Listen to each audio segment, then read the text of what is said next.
मैंने पढ़ाया था माता का अंश। Hello, yes ma'am. वॉइस आ रही है? Yes ma'am. Yes ma'am. पढ़ाया था वो हाफ हो गया, आधा हो गया था खत्म।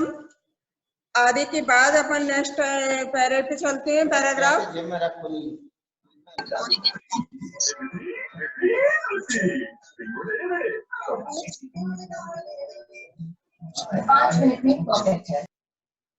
हमने पढ़ाया था कि माँ का प्यार, बच्चे को कब जरूरत होती है माँ के लिए, उसके पास आने के लिए, जब उसको भूख लगती है।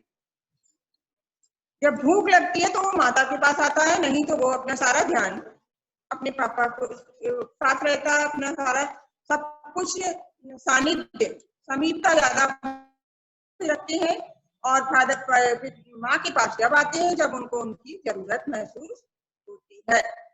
तो बच्चे ध्यान से सुनेंगे। मतलब वो बच्चे छोटे छोटे, पिछले पाठ में मैंने पढ़ाया था, बच्चों ने अपना स्थान, खेल का मैदान एक चबूतरा था, उसको अपना खेत बनाया था। क्या बनाया था?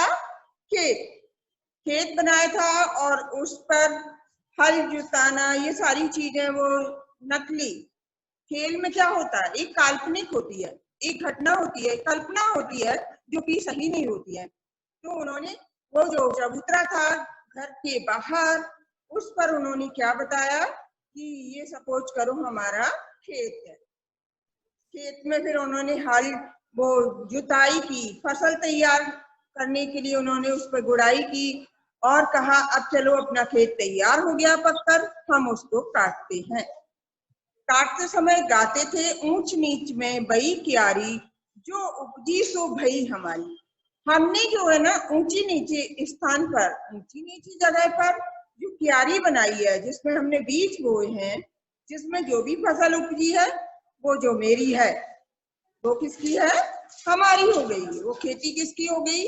हमारी हो गई, क्योंकि हमने अपनी मेहनत से, अपनी हाथों की मेहनत से उसमें जो जुताई की, उस फल बीज को बोया और हमारी फसल कटकर खड़ी हो गई, कटने के लिए तैयार हो गई है, उपज गई है, उगाई है। तो हम जो उपजी हुई फसल है, जो उगी हुई फसल है, वो सिर्फ हमारी है।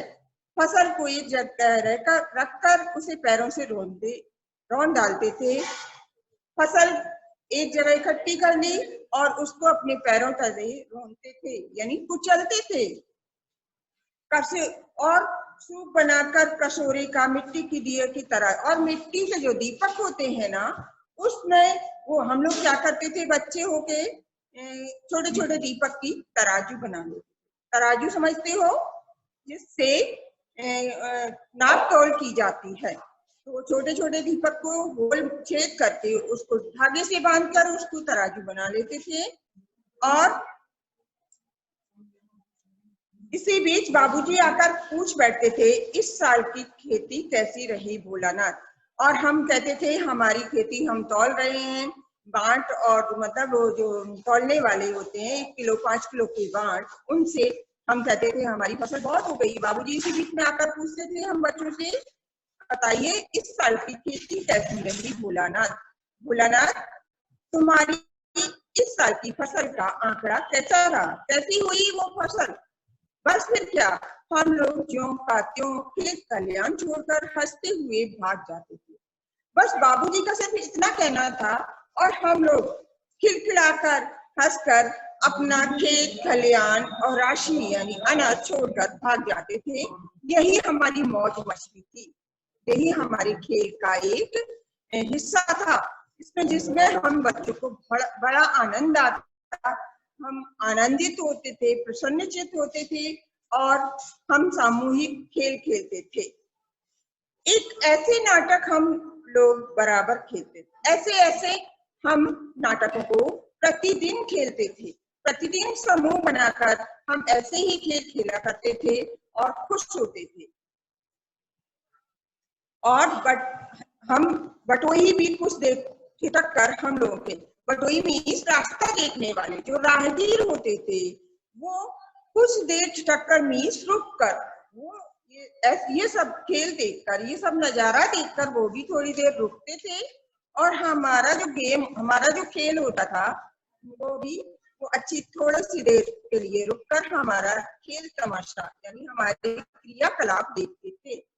जब कभी हम लोग मेले में जाकर आदमियों का झुंड देख पाते तब कूद कूद कर चिल्लाते थे। जब कभी हम लोग मेले भी जाते थे, वहाँ बहुत सारे आदमी होते थे, बहुत सारे लोग होते थे, उनको देखकर भी हम कूद कूद कर उछल कूद कर चिल्लाने लगते थे। अगर किसी दूल्हे के आगे आगे जाते हुए ओहरदार पार्टी देख पाते तब खूब जोर से चिल्लाते। यदि कोई दूल्हा, यदि कोई वर जिसका विवाह होने जा रहा है वो उसके पालकी में बैठकर जाता है तो उसको देखकर हम लोग खूब जोर जोर से चिल्लाते थे। ऐसे क्रियाकलाप छोटे छोटे बच्चों को बेहद पसंद होते थे। इसी पर एक बूढ़े वर ने हम लोगों की बड़ी दूर तक खदेड़ कर ढेलों से मारा था। हम लोग जब ऐसी हरकतें करते थे, हम लोग जब ऐसा काम करते थे तो हम लोगों को इसी बात का बुरा एक बूढ़े व्यक्ति को लगा और उन्होंने एक ओल्ड बूढ़े मनुष्य ने जब ऐसी हमारी हरकतों को देखा तो उन्होंने हम लोगों को पत्थर से मारकर काफी दूर खदेड़ दिया था। यानी काफी दूर हमारे पीछे तक गए और हम लोग वहां से भाग आए। उस खसूट खब्बूस की सूरत आज तक हमें याद है। बच्चों का कहना है वो खसूट यानी बहुत बूढ़ा वर जो दूल्हा बना था उसकी सूरत हम लोगों को आज तक भी याद है। न जाने किस ससुर ने कैसा जमाई, ऐसा कौन सा ससुर होगा, ऐसा कौन सा लड़की का पिता होगा जिसने इस वृद्ध व्यक्ति को अपना दामाद बनाना स्वीकारा। वैसा घोड़ा मुंहा आदमी हमने कभी नहीं देखा। ऐसा गंदे मुंह वाला, घोड़े जैसा मुंह वाला आदमी मैंने आज तक नहीं देखा, हम बच्चों ने कभी नहीं देखा। आम की फसल में कभी कभी खूब आंधी आती थी। आंधी के कुछ दूर निकल जाने पर हम लोग बाग की तरफ दौड़ पड़ते। आम के पेड़ खड़े होते थे और जब खूब तेज आंधी आती थी तो हम लोग आंधी के पास आंधी को देखते हुए उन आमों के पेड़ के पास बहुत दूर निकल जाते थे और बाग की तरफ जहाँ पर आम खड़े होते थे उस बाग की तरफ हम लोग दौड़ लगाते थे। वहां पर जो भी पके हुए या कच्ची कैरी और पके हुए आम मिलते थे हम लोग उनको लेकर अच्छे आनंद से रसास्वादन करके खाते थे। बड़े अच्छे लगते थे, चुन चुन कर वो भी हम लोगों को अच्छे लगते थे। वो लोग हम आम जिसके हिस्से में आते थे वो आम को खाता था। एक पड़सा की लाई बाजार में छितराई बरखा उधरे बिलाई। यानी एक बार आंधी आई और बाजार में छितराई यानी बाजार में धूल मिट्टी सब कुछ बिखर गया और हम लोग इधर उधर दौड़ गए, लेकिन बरखा न रुकी। ऐसी हालत में बरखा इतनी तेज से आई, इतनी आंधी तेज आई, वो नहीं रुकी और भी मूसलाधार और जितना भी पानी हो सकता था बहुत तेज बारिश मूसलाधार यानी बिना रुके हुए होने लगी। हम लोग पेड़ों की जड़ की धड़ से सट गए। हम लोगों को इतना डर लगा कि हम पेड़ के नीचे जो जड़ होती है उसके तने धड़ से सट गए, उसके नीचे वाली हिस्से में सट कर कहीं जाकर बैठ गए। जैसे कुत्ते के कान में अठई चिपक जाती मगर बरखा जमी नहीं, थम गई। जैसे कुत्ते के कान में कुछ जैसे जैसे कुत्ता है, कोई भी चिल्लाता रहे उसको कुछ भी नहीं ध्यान रहता है, वो तो अपनी धुन में मस्त है। तो मगर बरखा जमी नहीं, थम गई। मगर बरखा यानी बरसात जमी नहीं यानी लगातार नहीं बरसी, उस क्षण पश्चात वो रुक गई। बरखा बंद होते ही बाग में बहुत से बिच्छू नजर आए। जैसे ही बारिश का पानी बंद हुआ, बारिश बंद हुई, गर्मी के कारण उस बरखा से बाग में छोटे छोटे बिच्छू, बड़े बड़े बिच्छू देखते हुए नजर आए। हम लोग डर कर भाग चले। हम लोगों को डर लगा कहीं ये बिच्छू हम लोगों को ना काट ले, तो हम लोग वहां से भाग खड़े हुए। हम लोगों में बैजू बड़ा ढीठ था। हम साथियों में, हम जो बच्चे थे उनमें हमारा एक साथी बैजू नाम का था, वो बड़ा ढीठ था यानी जिद्दी था। संयोग की बात बीच में मूसन तिवारी भी मिल गए। ये देखो इत्तेफाक, देखो हम लोग जब ऐसे कर रहे थे, ये क्रियाकलाप भाग रहे थे बाग से, तो उसी बीच मूसन तिवारी जी वहां पर मिल गए। वो हम लोगों को दिखे। बेचारे बूढ़े आदमी को सूझता कम था, बैजू उनका चिढ़ाता थोड़ा। तो बूढ़े थे तो उनको कुछ ज्यादा नहीं दिखाई देता था। बैजू जब भी देखो उनको चिढ़ाता रहता था। बुढ़वा बेईमान मांगे करेला का चोखा, यानी बूढ़ा बेईमान है, करेला का चोखा करेला मांगता है, करेला खाने के लिए सोचता है मुझे करेला मिल जाए। हम लोगों ने भी बैजू के सुर में सुर मिलाकर यही, और हम भी जो बैजू कहता था, हम साथियों ने उसी की लय में लय मिलाकर वही बात कहना शुरू कर दिया। मूसन तिवारी ने, हम लोगों ने भी बैजू के सुर में मिलाना शुरू किया था। तो इस हादसे, इस बात को देखकर मूसन तिवारी ने हम लोगों को बेतहाशा, यानी बहुत दूर तक हम लोगों को खदेड़ा। तो मारने के लिए, डांटने के लिए जब हमारे पीछे जाते थे तो हम लोग भाग खड़े होते थे। उसके बाद जब हम लोग ना मिल सके तो बस अपने अपने घर की ओर आंधी हो चले। उन्होंने हम लोगों को खदेड़ा, हमारा पीछा किया, यानी मूसन तिवारी जी ने। तो हम लोग अपने अपने घर की ओर चल दिए, अपने अपने घर के लिए कहा, भाई अब अपने अपने घर जाओ, खेल तमाशा आज का यही संपन्न हुआ। जब हम लोग न मिल सके तब तिवारी जी सीधे पाठशाला में चले गए। जब उन्होंने तिवारी, मूसन तिवारी जी नामक व्यक्ति ने जब देखा कि हम लोग कहीं नजर नहीं आ रहे, हम बच्चे नहीं दिख रहे हैं, तो वो सीधे पाठशाला गए, जहाँ विद्यालय गए, जहाँ हम लोगों की अध्ययन होता था, हम लोगों की पाठशाला लगती थी, हम लोगों के क्लास लगते थे। तो वहां से हमको बैजू को पकड़ लाने के लिए 4 लड़के गिरफ्तारी वारंट लेकर छूटे। वहां से उन्होंने पाठशाला से 4 लड़कों को लिया, कहा चलो हमारे साथ इन बच्चों को ढूंढ कर लाओ।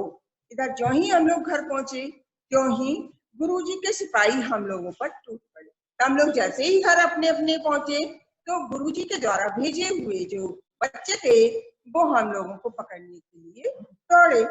बैजू ने तो 9-2-11 हो गया, लेकिन बैजू इतना चालाक था, इतना चतुर था, इतना अच्छा था कि वो बीच से ही भाग गया, वो मिला ही नहीं। हम पकड़े गए, और पकड़ा गया कौन? हम लोग पकड़े गए। फिर तो गुरुजी ने हमारी खूब पकड़ी। हमारे जो गुरुजी थे उन्होंने कहा बेटा ऐसा काम नहीं करते। उन्होंने पहले हम लोगों की जमकर पिटाई की, फिर समझाया तो कि किसी भी मनुष्य का, यानी अपने से बड़े पुरुष का, अपने से बड़े बुजुर्गों का कभी मजाक नहीं उड़ाना चाहिए। उन्होंने बहुत खरी खोटी सुनाई, हम लोगों की काफी समझ में आया, और हमने आगे ऐसा न करने की कसम भी खाई। बाबूजी ने यह हाल दौड़े हुए पाठशाला में आए, गोद में उठाकर हमको पुचकारने और फुसलाने लगे। जब मेरे बाबूजी ने, हम सारे बच्चों के पिताश्री थे, लेकिन मेरे बाबूजी ने जब मेरी ये बात सुनी तो दौड़कर यहाँ आए पाठशाला में, और मुझे गोदी में उठाकर मुझे पुचकारने लगे, दुलारने लगे, प्यार करने लगे। पर हम दुलारने से चुप होने वाले हैं, लेकिन हमें जो गुरुजी ने सुनाई और डांट लगाई और हमारी पिटाई की तो हम रो रहे थे। तो इस लाड प्यार से भी हम कहाँ चुप होने वाले थे, हम उस चुप होने वाले लड़कों में नहीं थे। रोते रोते उनका कंधा आंसुओं से तर कर दिया। मैंने उनके कंधे पर अपना सिर रखकर इतनी जोर जोर से रोना शुरू किया कि मैंने उनके कंधे की शर्ट, वो भी जो भी कुर्ता जो भी पहना हुआ था वो सब गीला हो गया। पर गुरुजी की बात सुनकर हमें घर ले चले। उन्होंने गुरुजी से कहा मेरा लड़का आगे से ऐसी शैतानियां नहीं करेगा, और फिर हम लोग घर के लिए चलने लगे। रास्ते में हमारे साथी लड़कियों और उसी जब मेरे पिताजी मुझे लेकर आ रहे थे तो रास्ते में कुछ बच्चों का झुंड भी मिला। वे जोर से नाचते और गाते थे, और वो नाच रहे थे और गाना भी गा रहे थे। माई पकाई गरम गरम पुआ, हम खाए पुआ ना खेलब जुआ। मेरी माँ ने गरम गरम पुए बनाए हैं, हम लोग खा रहे हैं पुए, ना खेलब जाए जुआ, ना हम खेलने जुआ नहीं जाते हैं। फिर क्या था, हमारा रोना धोना भूल गया। यानी उन्होंने ग्रामीण भाषा में बोले बच्चे, वो कह रहे थे माई पकाई गरर गरर पुआ, हम खाए पुआ ना खेलब जुआ। यानी मेरी माँ ने, हमारी माओ ने गरम गरम पुआ को बनाया है, हमने खूब खाया है और हम अब कभी भी खेलने नहीं जाएंगे जुआ वगैरह जो भी गेम होगा, झूठा मूठा खेल होगा, मैं उसमें भी हिस्सा हम लोग नहीं लेंगे। फिर क्या था, ऐसा सुनकर हमारा तो रोना धोना ही भूल गया। हम हट करके बाबूजी की गोद, हमने अपने बाबूजी से जिद की कि मुझे जल्दी से गोदी से उतारो और हम उन लड़कों की मंडली में शामिल। वही शोर अलापने लगे, यानी जो बच्चे गा रहे थे वही गीत वो हम भी गाने लगे। तब हम सब लड़के सामने मकई के खेत में, और मक्के का खेत था सामने खेत, उसमें हम लोगों ने दौड़ लगाई। उसमें चिड़ियों का झुंड चल रहा था, जो कि चिड़िया उस झुंड में मकई के पेड़ के आसपास घूम रही थी, वे उड़ रही थी, वे दौड़ दौड़ कर उन्हें पकड़ने लगे। तो हम सारे बच्चे चिड़िया पकड़ने का प्रयास करने लगे, पर एक भी चिड़िया कहाँ हाथ आने वाली थी। हम खेत से लगी खड़े होकर गा रहे थे और हम खेत से अलग थोड़ा सा होकर गाना गा रहे थे। राम जी की चिड़ैया राम जी का खेत, खालो चिड़ैया भर भर पेट।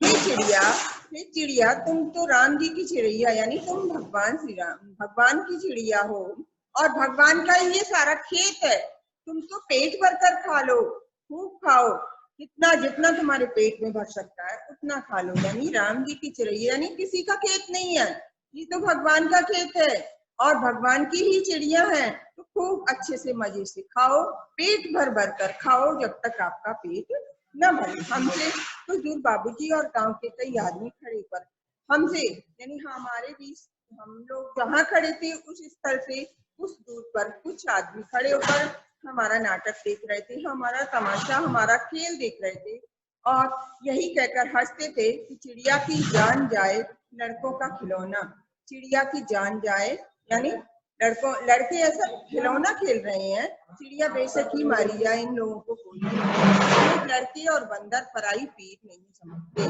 सचमुच बुजुर्ग ने कहा कि लड़के और बंदर, जो लड़के होते हैं और जो बंदर होते हैं, वो दूसरों की पीड़ा को नहीं समझते, वो अपने खेल में मस्त रहते, किसी का नुकसान हो या फायदा उनको इस बात से कोई लेना देना नहीं होता है। यानी लड़के की जात को एक बंदर की जात बताई है, क्योंकि दूसरों के दुख दर्द को नहीं समझता, उन्हें अपनी मनमानी करना है। एक टीले पर जाकर हम लोग चूहों के बिल से पानी निकाले और हम लोग जब खेत के पास से निकले तो एक टीला था, उसमें चूहों के बिल थे, उसमें बिल से पानी निकालने लगे। नीचे से ऊपर पानी फेंकना था, हम सब थक गए, पानी फेंकते फेंकते हम लोग इतने परेशान हो गए और हम लोगों में थकान आ गई। तब तक गणेश जी के चूहे की रक्षा के लिए शिव जी का सांप निकल आया। तो जो बिल जिसमें से हम पानी उलीचना स्टार्ट कर रहे शुरू कर रहे थे, उसी बिल में चूहे की रक्षा, चूहों के बिल की रक्षा करने के लिए शंकर जी का, शिव जी का उस बिल से एक सांप भी निकल आया। रोते चिल्लाते हम लोग बेताब। जैसे ही हम लोगों ने शर्त को देखा तो हम लोग भयभीत हो गए और हम लोग बेतहाशा, यानी बिना देखे जल्दी से बहुत शीघ्रता से वहां से भाग चले। कोई औंधा गिरा, कोई अटका। जैसे ही भीड़ से जब कोई सारे बच्चे दौड़ लगाने लगते तो कोई गिरता है, कोई भागता है, कोई एक दूसरे के पैर से सट कर चलते हैं तो दौड़ लगाने में दिक्कत आती है और वो गिर पड़ते। किसी का सिर टूटा, किसी के सिर में चोट आई, किसी के दांत टूटे, किसी के पैर में चोट आई, किसी के हाथ में चोट आई। इस तरह सभी बच्चों को कहीं ना कहीं चोट आई, क्योंकि उन्होंने सांप को जो देख लिया था। सभी गिरते पड़ते भागे। इस सांप को देखकर सब जैसे तैसे गिरते पड़ते, यानी अपनी जान बचाने के लिए वो भागे। हमारी सारी देह लहू लुहान हो गई, मेरा सारा शरीर रक्त से लाल हो गया, पैरों के तलवे कांटों से छलनी हो गए और मेरे जो पैरों के तलवे थे वो कांटे लग कर छलनी हो गए, छेद, उसमें बहुत सारे छेद हो गए। हम एक सुर से दौड़े हुए और घर में घुस गए। हम एकदम से आए और सीधे अपने घर में आए, घुस गए। उस समय बाबूजी बैठक के उसारे में बैठकर हुक्का बोल रहा। जब मैं आया वहां से भागते भागते, तो उस समय हमारे बाबूजी बैठक की ओर रही। सारा समझते हो, जो गांव में एक बना देते हैं ना घास फूस का छप्पर, उसमें बैठकर अपना हुक्का गुड़गुड़ा रहे थे। एक हुक्का होता है पीने का, गुड़ गुड़ गुड़ गुड़ करते हैं, जो पुराने जमाने में लोग पिया करते थे। उन्होंने हमें बहुत पुकारा, मेरे बाबूजी ने मुझे बहुत बुलाया, पर मैंने उनकी एक न सुनी। उनको अनसुना करके हम दौड़ते हुए अपनी माता की गोद में गए। माँ के पास जाकर बोले, और माँ माँ मुझे अपनी गोद में ले लो। कोई बच्चा यदि कोई शैतानी करता है, गलती करता है, तो वो पापा से डांट खाने के बदले में क्या करता है कि कहीं डांट ना पड़ जाए, उसके लिए वो अपनी माँ के आंचल में छुप जाता है। और देखा है, माँ बच्चे की कितनी भी गलती हो, लेकिन माँ उसे उस वक्त नहीं डांटती है जब वो उसके आंचल में आकर, उसकी गोद में आकर बैठ जाता है। मैया चावल अमनिया कर रही थी, यानी मेरी माँ चावल को साफ कर रही थी। हम उसी के आंचल में छिप गए, हम उन्हीं के आंचल में, उनकी गोद में जाकर छिप गए। हमें डर से कांपते देखकर जोर जोर से रो पड़ी। और जैसे ही मैं कपकपाता हुआ माँ के आंचल में आया, तो मुझे देखकर वो रोने लगी और सब काम छोड़ बैठी। उन्होंने सारा काम छोड़ दिया, चावल भी एक साइड में रख दिए, एक तरफ रख दिए, अधीर होकर हमारे भाई का। और बड़ी व्याकुलता से पूछने लगी, क्या हुआ मेरा बेटा, क्या हुआ लल्ला, क्या बात हो गई, तुम इतनी घबराहट करके यहाँ क्यों आए मेरे पास। कभी हमें अंग भरकर दबाती और कारण पूछने लगी, ऐसा तुमने क्या देखा, क्या बाबूजी ने मारा, क्या बाहर के बच्चों ने तुमको डांट मारा, या मास्टर जी ने तुम्हें डांट लगाई। कभी हमें अंग भरकर, हमें गोद में लेकर हमें सीने से लगाती, कभी हमारे अंगों को अपने आंचल से, कभी हमारा मुंह पूछती अपने आंचल से, कभी हमें चूम लेती, कभी हमें दुलारती। बड़े संकट में पड़ गई थी वो। आखिर बच्चा क्यों आया है इतना कांपते हुए, इतना डरता हुआ। झटपट जल्दी पीसकर हमारे घावों पर थोपी गई। उन्होंने झटपट हल्दी लाई और उनको पीसा, और हमारे जहाँ पर खून निकला था, उस स्थान में जहाँ पर हमारे घाव थे, वहां पर लगाया, थोपी गई, लगा दिया। घर में कोहराम मच गया था। ऐसा देखकर घर में कोहराम मच गया था, यानी कोहराम यानी वो घर में ऐसा माहौल बन गया था। क्या हुआ आखिर, शोर शराबा हो गया। हम केवल धीमे सुर से सांस सांस करते हुए मैया के आंचल में लुटते चले जाते थे, और हम कह रहे थे हमारे लग गई। जब कोई चोट लग जाती, हम करते सी सी करते हुए हम माता के आंचल में जाकर छुपे जा रहे थे। सारा शरीर थरथर, लेकिन मेरा शरीर, जो कि मैंने वो दृश्य देखा था सांप का, तो तब भी मेरा शरीर अभी भी होश में नहीं आ रहा था, और मेरा शरीर कांप रहा था, थर-थर कांप रहा था।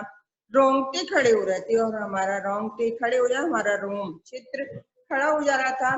डर के मारे हम आंख खोलना चाहते थे, हम आंख भी खोलना चाहते थे, पर भी खुलती नहीं थी, लेकिन डर के कारण हमारी आंख बंद हो रही थी, तो खुल नहीं रही थी। हमारे कांपते हुए होठों को मैया बार बार झाड़ कर रोती, और बड़े लाड प्यार से हमें गले लगाती। हमारे जो होठ कांप रहे थे, उनको देखकर हमारी माँ हमें बड़े लाड प्यार से अपने गले लगाती, प्यार करती, दुलारती। इस समय बाबूजी दौड़े आए, और इसी वक्त बैठक से बाबूजी दौड़कर हमारे पास आते हैं, आकर झट हमें मैया की गोद से अपने गोद में लेने लगे। जब बापू ने देखा बेटा लड़का मेरा बहुत जोर से कांप रहा है, डर रहा है, रोज और माँ की आंचल में छिपा है, तो वो भी दौड़ कर आए। उन्होंने झट से मेरी माँ की गोद से मुझे ले लिया, मुझे अपने गले लगा लिया, अपनी गोद में बिठा लिया। पर हमने मैया के आंचल की प्रेम और शांति के चंदों की छाया न छोड़ी। पर पिताजी ने मुझे ले तो लिया, लेकिन माँ का जो प्यार होता है, माँ के आंचल में जो प्रेम और शांति मिलती है, जो अपनत्व मिलता है, उस चंदों की छाया, मैंने उस ममता की, उस अपनत्व की छाया को कभी नहीं त्यागा। यानी इस पाठ से हमको ये सारांश, इस पाठ का सारांश लिखने को आए तो हमें क्या इससे सीख मिलती है कि माँ का प्यार इतना असीम होता है कि कोई भी बच्चा गलती करने के पश्चात यदि माँ के पास जाता है, तो माँ उस वक्त उस अपने बेटे की गलती को नहीं मानती है, उसका झट से रिप्लाई, इसका उत्तर नहीं देती है। उसको पहले बच्चे को शांति से, प्रेम से दुलार कर फिर बात पूछती है। मतलब इससे ये सीख मिलने को मिलती है। इस कहानी से, इस चैप्टर से हमें ये पता चलता है कि पिता अपनी जगह पिता होते हैं, लेकिन माँ का जो प्यार दुलार जो होता है वो हमारे लिए असीम है। वो हम कभी उसका ऋण नहीं, माँ के प्यार का बदला नहीं दे सकते। मतलब माँ के प्यार की तुलना हम किसी भी व्यक्ति से नहीं कर सकते ना हो। जो अभी हमने जो चैप्टर समझाया है उसमें कई बार क्या होता है, क्वेश्चन आता है कि आपको इस कहानी का सारांश लिखिए। तो सारांश का मतलब क्या होता है? सारा मीन्स पूरा, अंश मीन्स भाग, यानी जो भी इतना सारा हमने पूरा चैप्टर पढ़ा है उसका थोड़ा सा हिस्सा, थोड़ा सा भाग, यानी सभी को मिलाकर क्या सार निकला है, उसका क्या अंश है, उस सार अंश यानी उसके पूरा पढ़ने के पश्चात उसमें से आपने क्या देखा उसको हम कहेंगे सारांश। तो आप लोग समझ गए होंगे। आप लोगों को कैसा लगा? मतलब कुछ चैप्टर में कुछ डिफिकल्ट वर्ड या कुछ भी आप बताएं, मुझे कमेंट बॉक्स में लिखें, मुझे स्पेशली पूछ सकते हैं। और होमवर्क में मैं ये बता रही हूँ, इस बार जो ऑनलाइन की क्लास पढ़ाया जा रहा है आपको किसी भी सब्जेक्ट, सभी सब्जेक्टों के बारे में बात कर रही हूँ, तो उनको आप लोग कंसंट्रेशन से पढ़ें, अच्छे से पढ़ें और नोटबुक रखें अपने पास, उसको नोट करते जाएं। जो नहीं समझ आए उस संबंधित टीचर से अवश्य पूछें, तो आपको सारी डिफिकल्ट कठिनाइयां समझ में आ जाएंगी। इसके बाद आपका भी 10th बोर्ड है, अभी ऑनलाइन ही क्लास है, अभी ऑफलाइन क्लास के कोई आदेश नहीं आए। जैसे ही आपके आदेश आते हैं तो आपका ऑनलाइन क्लास संभव हो पाएगा, संचालित हो पाएगा।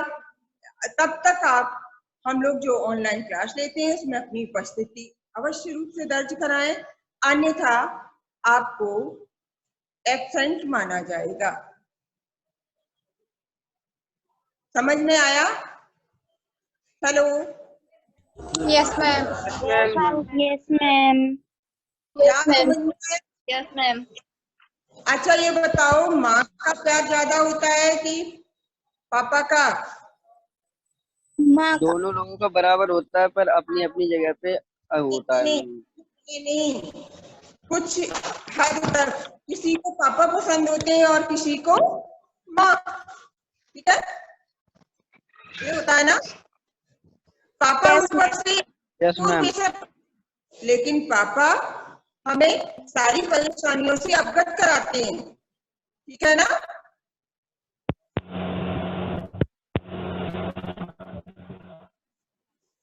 ठीक है, किसी को कुछ पूछना है बताओ।